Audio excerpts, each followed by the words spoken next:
How to fix TikTok effects not working on iPhone 8 Plus. First, make sure you have a stable internet connection.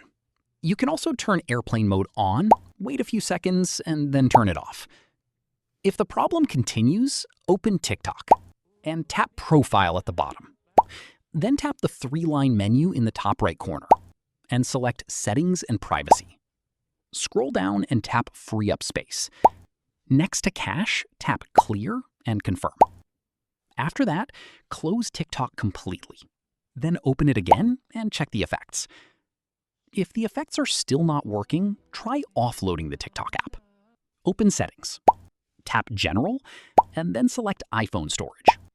Find and tap TikTok. Then select Offload App and confirm. Once it's finished, tap Reinstall App. Next, make sure TikTok is updated.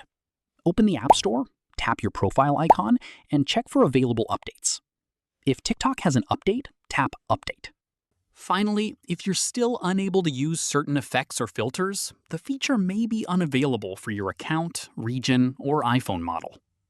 And that's how you can troubleshoot TikTok effects and filters that aren't working on your iPhone 8 Plus.